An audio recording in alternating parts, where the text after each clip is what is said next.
नमस्कार स्टूडेंट्स। आज मैं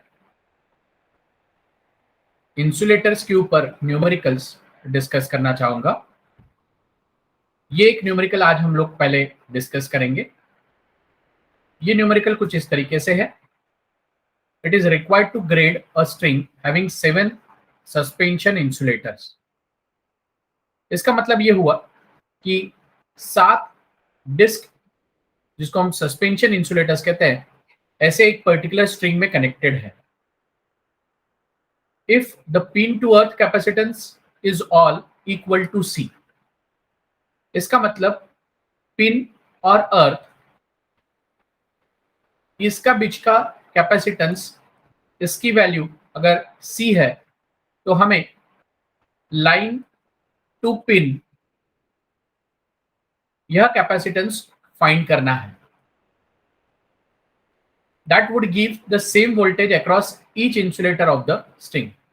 और इसके लिए इन्होंने कंडीशन देके रखा है कि यह फाइंड करते वक्त line to pin capacitance find करते वक्त कंडीशन यह रहेगी कि सभी डिस्क इंसुलेटर के अक्रॉस वोल्टेज आपका सेम रहेगा। So would give the same voltage across each insulator. इसका मतलब सभी डिस्क के अक्रॉस वोल्टेज सेम रहेगा।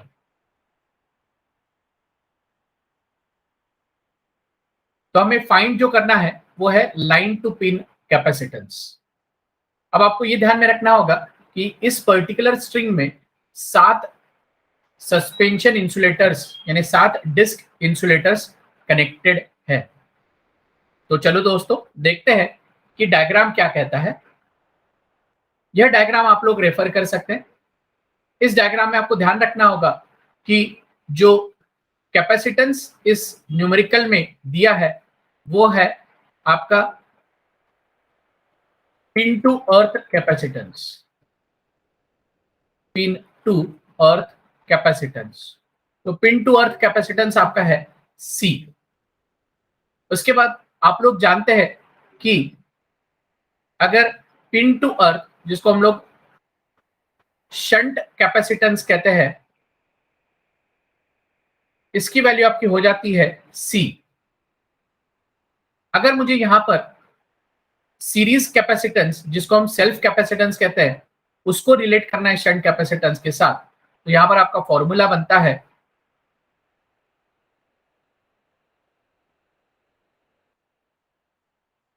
K is equal to K के बराबर शंट कैपेसिटेंस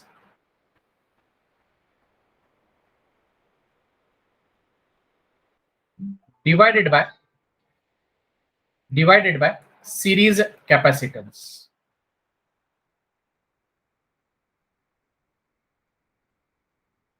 सीरीज कैपेसिटेंस। अब यहां पर आपके पास शंट कैपेसिटेंस की वैल्यू देके रखी है। इसका मतलब यहां पर आपका हो जाएगा C, और नीचे आपके पास है सीरीज कैपेसिटेंस जो हमें फाइंड करना है। तो यहां पर मैं लिखता हूं सीरीज कैपेसिटेंस।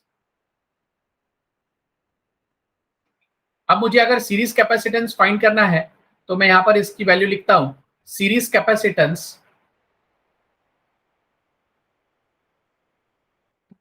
बराबर C divided by K। Series capacitance equal to C divided by K। तो ये हो गया आपका सीरीज कैपेसिटेंस की वैल्यू। अब ये सीरीज कैपेसिटेंस की वैल्यू क्या है? C upon K। तो इस वैल्यू को लेते हुए हम लोग डायग्राम कंप्लीट करते हैं, जहां पर आपके 7 माने 7 स्ट्रिंग डिस्क इंसुलेटर्स कनेक्टेड है। इस स्ट्रिंग में 7 डिस्क इंसुलेटर्स कनेक्टेड है। अब यहां पर आप देख सकते हैं कि वो 7 स्ट्रिंग कौन कौन से है। तो इस डायग्राम के हिसाब से ये हो गया आपका पहला डिस्क, दूसरा डिस्क, उसी तरीके को हम लोग कंटिन्यू कर रहे हैं। तो तीसरा, चौथा, पांचवा, छठा और ये है आपका 7वां डिस्क इंसुलेटर। अब इस डिस्क इंसुलेटर का कैपेसिटेंस का वैल्यू जो हम लोगों ने फाइंड किया है, जिसको हम कहते हैं सीरीज कैपेसिटेंस, वो है आपका C/K। तो सभी सीरीज कैपेसिटेंस की वैल्यू आपकी सरीकी रहेगी, सेम रहेगी, दैट इज C/K। अब दूसरा उन्होंने कहा है कि पिन टू अर्थ कैपेसिटेंस, जिसको हम कहते हैं शंट कैपेसिटेंस, और उसकी वैल्यू भी सबकी सेम रहेगी, यानी C माने C। तो यहां पर आप देखें सभी कैपेसिटेंस, जिसको हम शंट कैपेसिटेंस कह रहे हैं, उसकी वैल्यू भी आपकी सेम है, यानी C। अब आपको फाइंड करना है लाइन टू पिन कैपेसिटेंस। आपको फाइंड करना है लाइन टू पिन कैपेसिटेंस। अब यहाँ पर 7 स्ट्रिंग कनेक्टेड है, तो यहाँ पर मैं इन कैपेसिटेंस को नाम दे देता हूं।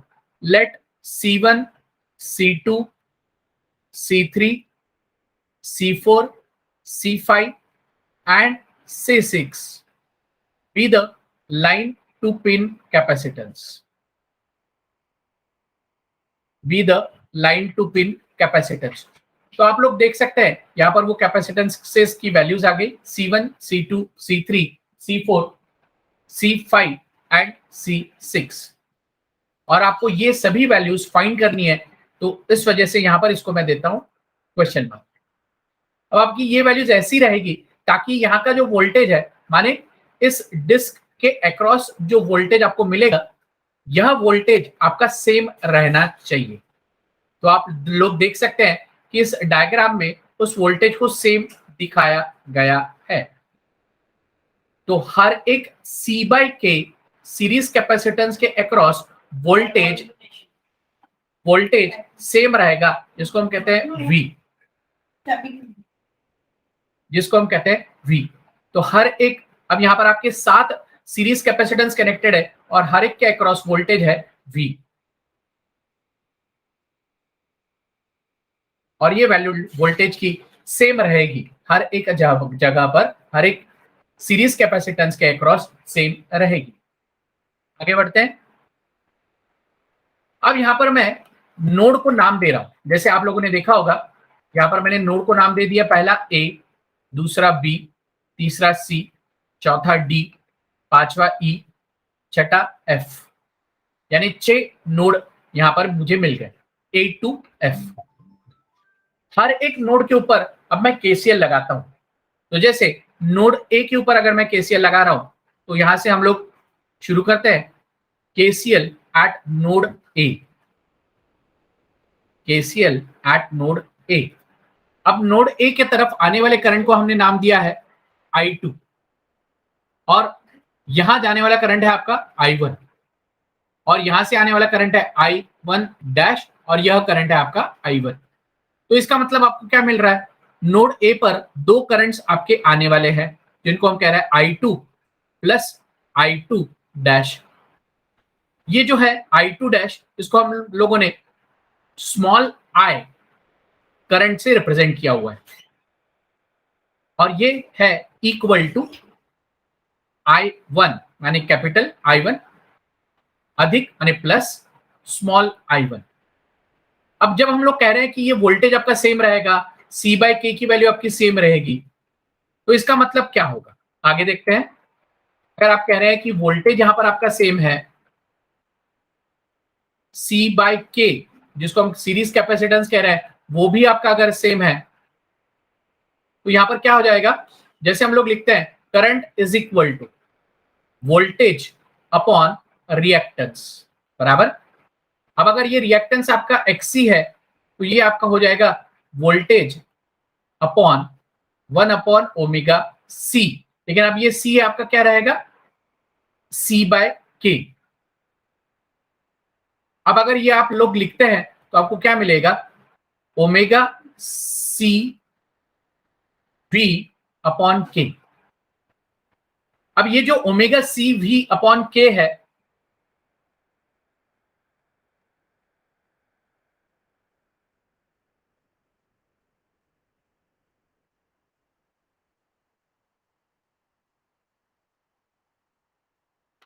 ωCV/K ये जो वैल्यू है, ये आपके I से बिलोंग करती है। इसका मतलब क्या होगा, अगर मैं लिखता हूं I1 तो I1 क्या हो जाएगा आपका ओमेगा सी V अपॉन के। ये V तो चेंज नहीं हो रहा है, या इवन ये आपका कैपेसिटेंस भी चेंज नहीं हो रहा है। अब मैं लिखता हूं I2 की वैल्यू आप क्या लिखोगे, omega C into V upon K. अब यहां पर आपका सी भी चेंज नहीं हो रहा है, वी भी चेंज नहीं हो रहा है, दोनों सेम है। अब मैं लिखता हूं I3 जो आपका तीसरे सीरीज स्ट्रिंग इंसुलेटर से पास हो रहा है, वो होगा आपका फिर से omega C we upon K.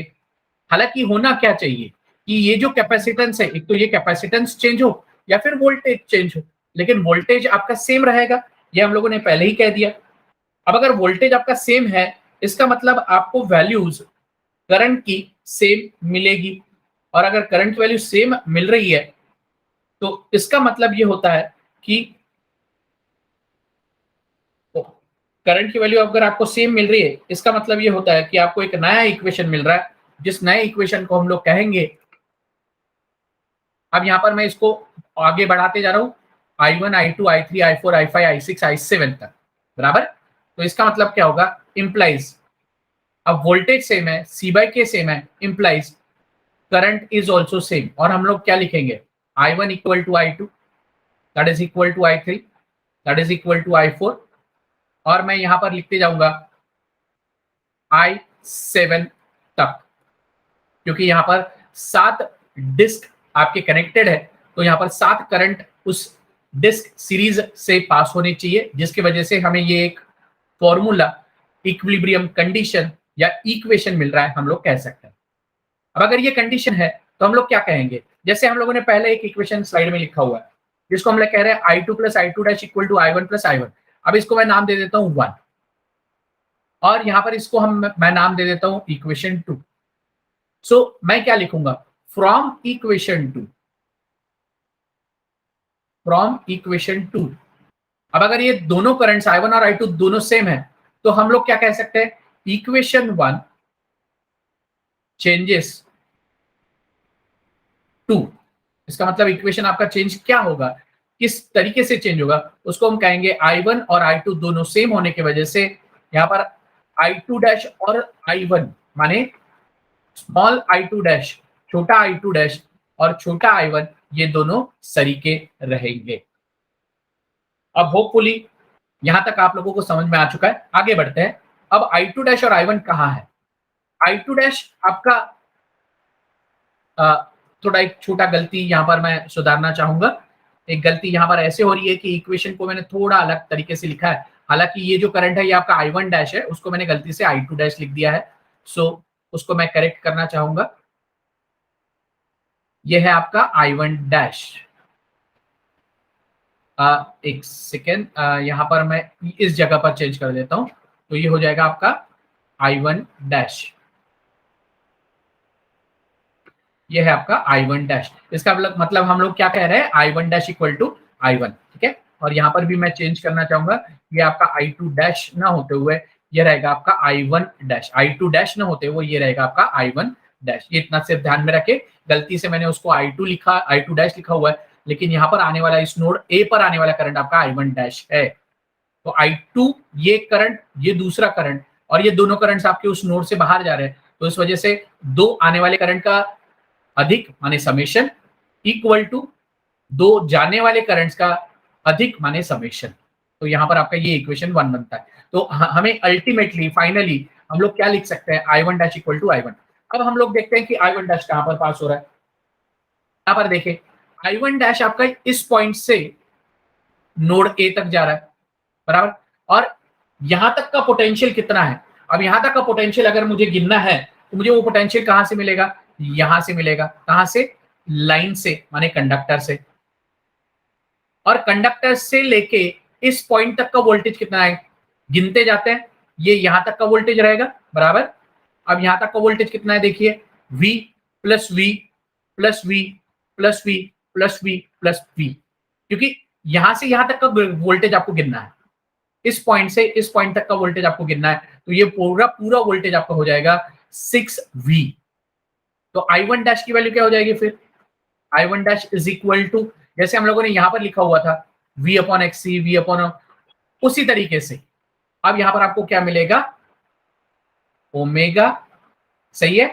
अब यहां पर कैपेसिटेंस की वैल्यू क्या है, C1, तो इसका मतलब ओमेगा C1 इंटू वोल्टेज कितना आ रहा है 6V इज इक्वल टू, अब I1 की वैल्यू देखते हैं।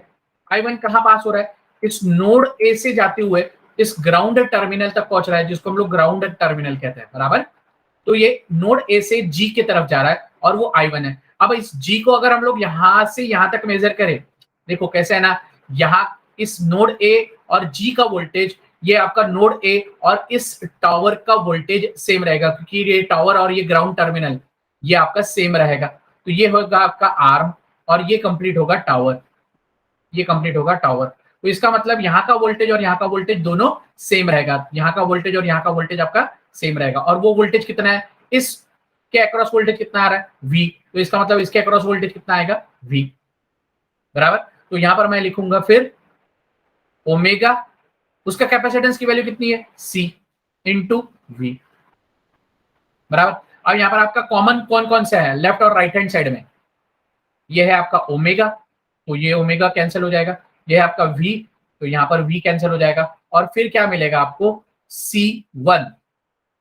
आपको अल्टीमेटली ये वैल्यू फाइंड करनी है C1 की वैल्यू, और 6 यहाँ पर बच जाता है, जो 6 आपका ये C के नीचे चल जाएगा, तो आपको क्या मिलेगा C/6। तो ये है आपकी अल्टीमेट पिन टू लाइन या लाइन टू पिन कैपेसिटेंस, पहले लाइन टू पिन कैपेसिटेंस की वैल्यू। सो यहां पर मैं लिखता हूं लाइन टू पिन कैपेसिटेंस। मेरे ख्याल से आप लोगों को यहां तक समझ में आ चुका होगा। मैं अब इसको थोड़ा आगे बढ़ाता हूं। अब मुझे अगर ये कंडीशन मिल चुकी है नोड ए के ऊपर, ये आप ध्यान में रखें कि नोड ए के ऊपर मुझे ये कंडीशन मिल रही है, उसी तरीके से नोड बी के ऊपर क्या मुझे कंडीशन मिल सकती है, I2 dash is equal to I2। अब आप कहोगे सर ये कैसे मिलेगा, उसी तरीके से नोड बी के ऊपर कंडीशन मिलेगी, नोड बी के ऊपर। अब इसके लिए मैं यहां पर आपको लिख के दे देता हूं। आप नोड बी के ऊपर जब KCL लगाओगे तो आपको इक्वेशन मिलेगा I3 जो आने वाला करंट है, उसके साथ I2 डैश जो दूसरा आने वाला करंट है, इक्वल टू I2 जो जाने वाला करंट है प्लस I2। अब यहाँ पर I3 और I2 ये दोनों सेम है, दोनों इक्वल है, और दोनों अगर सरीके हैं तो दोनों आपके कैंसिल होंगे, बचेगा क्या I2 डैश एंड I2, तो I2 डैश एंड I2। अब I2 डैश का वैल्यू क्या हो जाएगा ओमेगा इंटू, यहाँ का कैपेसिटेंस का वैल्यू दिया है आपने C2, तो ये हो गया C2 इंटू, अब I2 डैश को गिनते हैं कितना वोल्टेज आ रहा है, I2 डैश यहाँ का वोल्टेज है, यानी यहाँ पर आपका नोड बी से वोल्टेज है, और ये वोल्टेज आपका यहाँ से करंट पास हो रहा है, माने इस पॉइंट से यहाँ तक करंट पास हो रहा है, तो यहाँ तक का वोल्टेज गिनते हैं कितने आ रहा है V 1 2 3 4 5, यानी यहाँ पर आपको वोल्टेज क्या हो जाएगा 5V। अब राइट हैंड साइड में I2 है, अब राइट हैंड साइड में I2 कहां से पास हो रहा है, नोड बी से इस ग्राउंड टर्मिनल तक पास हो रहा है। अब यहां से आपको कहां तक का गिनना होगा, ग्राउंड टर्मिनल माने टावर आर्म के तरफ तक गिनना होगा, और इस पॉइंट से इस पॉइंट तक का वोल्टेज, यानी इस पॉइंट से इस पॉइंट तक का वोल्टेज है, और वो कितना है, ये है आपका 1 और ये 2, यानी यहाँ पर आपको क्या मिलेगा V प्लस V माने 2V। तो यहाँ पर आपका हो जाएगा omega into C into 2V। अब यहाँ पर कॉमन टर्मिनल्स, कॉमन पैरामीटर्स कौन कौन से हैं, ओमेगा, दूसरा V, तो ये दोनों कैंसिल हो जाते हैं, और आपको अल्टीमेटली क्या मिलेगा C2। अब मैं ये 5 डिनोमिनेटर में ले जाता हूं, तो मुझे क्या मिलेगा इक्वल टू ट्वाइस C/5। अगर इसको आप पॉइंट में डेसिमल में लिखना चाहते हो, डेसिमल्स में लिखना चाहते हो, तो आप लोग लिख सकते हैं, या फिर यहां तक आपका C2 का वैल्यू मिल गया। यहां तक आप लोगों को ध्यान में आ चुका है। अब मैं क्विकली नोड C के लिए उसी तरीके से इक्वेशन फॉर्म करता हूं, तो मुझे अल्टीमेटली क्या मिलेगा I3 dash is equal to I3। यहाँ पे फिर से आपका I3 और I4 ये दोनों सेम रहेंगे। अब I3 डैश ये जो है ये आपका ओमेगा C3 होगा, और यहाँ तक का वोल्टेज कितना होना चाहिए 4V, आप लोग गिन के देख सकते हो, इज इक्वल टू I3 का वैल्यू क्या होगा ओमेगा इंटू C, और यहाँ तक का वोल्टेज कितना हो जाएगा 3V, बराबर। तो C3 माने 4V कहां से होगा, यहां से यहां तक का वोल्टेज, यहां से यहां तक का वोल्टेज, सीधा सीधा। और ये 3V माने कहां से कहां तक का वोल्टेज हो जाएगा आपका, ये होगा आपका इस पॉइंट से इस पॉइंट तक का वोल्टेज। इसका मतलब ये पॉइंट आपका शिफ्ट कहां होगा, इस यहां पर। तो यहां से यहां तक का जो वोल्टेज रहेगा वो रहेगा आपका 3V। एक सीधी सीधी बात है भैया, यहां से यहां तक के कितने V बच जाते हैं, तो 4V।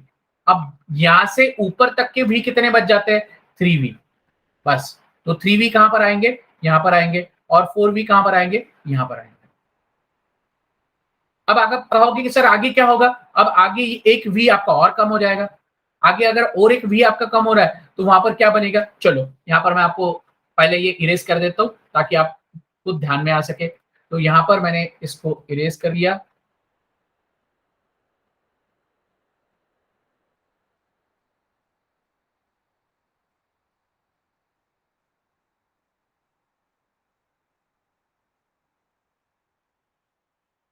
अब आपको जैसे मैंने कहा कि इस पॉइंट तक से इस पॉइंट तक का आपके 3V बाकी थे तो आपने लिखे, इस पॉइंट से इस पॉइंट तक के 4V बाकी थे वो आपने लिख लिए। तो 3V आपके यहां पर आ गए, 4V यहां पर आ गए।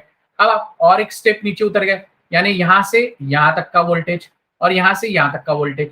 अब ये एक V बढ़ गया यहां पर ऊपर में, तो ये 4V हो गया, ये 3V हो गया। सीधी बात है ना। फिर से क्या होगा, यहां से यहां तक का वोल्टेज और यहां से यहां तक का वोल्टेज, तो ये क्या बन जाएगा 5V, ये क्या बनेगा 2V। फिर एक और स्टेप आप नीचे उतरोगे तो ये बन जाएगा आपका 6V, और यहां से यहां तक का बन जाएगा आपका V। तो फॉर्मूला बनाते जाते हैं। ये हो गया आपका, पहले इसको मैं सॉल्व कर लेता हूं फिर। तो ओमेगा C3 में फिर से ओमेगा और V ये दोनों चीजें आपके left hand side right hand side cancel होने के बाद आपको मिलता है C3 का वैल्यू जो रहेगा C3 is equal to 3C/4। अगर आप इसको डेसिमल में लिखना चाहे तो डेसिमल में लिख सकते हैं। मेरे तरफ से ये आपका फाइनल आंसर है। और मैं ये सजेस्ट करूंगा कि आप एग्जाम में अगर ये न्यूमेरिकल कुछ इस तरीके से पूछा जाता है तो यहीं तक लिखे तो बेहतर है। अब नोड डी के तरफ हम लोग जा रहे हैं। नोड डी ये हो गया आपका नोड सी के लिए। यहां पर मैं आपको बता दूं, ये हो गया आपका नोड सी के लिए, ये नोड डी के लिए, ये नोड ई के लिए। धीरे धीरे हम एक एक स्टेप नीचे उतरते जा रहे हैं ताकि हम लोगों को C1 से लेके C6 तक। अब यहाँ पर हमने C3 का वैल्यू फाइंड किया, अब हम यहाँ पे C4 का वैल्यू फाइंड करेंगे, यहाँ पर C5 का वैल्यू फाइंड करेंगे, और यहाँ पर C6 का। तो नोड डी के ऊपर देखते हैं। अब नोड डी क्या हो जाएगा फिर आपका, बराबर I4 dash equal to I4। एकदम सही, बहुत सही, बहुत सही। अब I4 डैश क्या हो जाएगा आपका, ओमेगा C4, क्योंकि ये 4 है ना भैया, तो ये 4 है बराबर। लेकिन मैंने आपको क्या कहा था, अब बचा कितना है यहाँ पर 3V, यहाँ पर कितना था 4V, 4V कहाँ गया था यहाँ पर। अब यहाँ पर क्या बचा है 3V, तो 3V कहाँ आएगा यहाँ पर, इज इक्वल टू ओमेगा, ये तो C है भैया, और यहाँ पर जैसे 3V यहाँ पर गया था बराबर। अब यहाँ पर क्या आएगा 4V।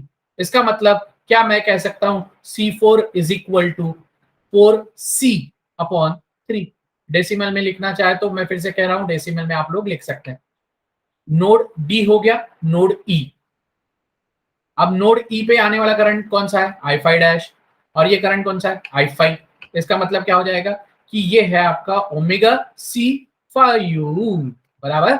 और यहाँ पर आपका करंट वोल्टेज का वैल्यू ऑफ 5 यानी कौन सा वोल्टेज हो जाएगा, थोड़ा ध्यान से देखो देखो देखो देखो देखो, ये हो जाएगा आपका 2V, और ये होगा आपका फिर ओमेगा C इंटू 5V, क्योंकि ये वोल्टेज आपका बढ़ते जाएगा ना, 3V फिर 4V फिर 5V फिर 6V। अब यहाँ पर मैं अल्टीमेटली C5 का जवाब लिख रहा हूं, C5 ये हो जाएगा आपका equal to 5C/2, 5C/2। Last मेरा कैपेसिटेंस जो मुझे फाइंड करना था नोड F से बन रहा है, वो है आपका I6 dash is equal to I6, और ये आपका बन जाएगा ओमेगा C6, फिर से ध्यान से देखना, into V is equal to, क्योंकि I6 के लिए कौन सा V बाकी है, ये आखिरी वाला बराबर। ये 2V तो यहाँ पे चल गया, देखिए ये 2V, ये 2V, ये 3V तो यहाँ से चले गया, ये 3V, ये 3V बराबर। यहाँ पर आपका 4V आ गया था, तो ये 3V, ये 4 बने, ये 4V, ये 4V। बस सीधी बात, जो टिक किया हुआ है वो आपके 4V 3V 2V, और यहाँ पर आपका V है इक्वल टू। अब यहाँ का I6 कितना वोल्टेज दे रहा है 6V, तो यहाँ पर आप क्या लिखोगे ओमेगा C इंटू 6V। तो यहाँ पर आप क्या लिखोगे, C6 इज इक्वल टू, फिर से आपके ओमेगा और V ये दोनों टर्म्स कैंसिल होने के बाद आपको मिल रहा है 6C, सॉरी यहाँ पर मैंने गलत लिख दिया गलती से, 6C।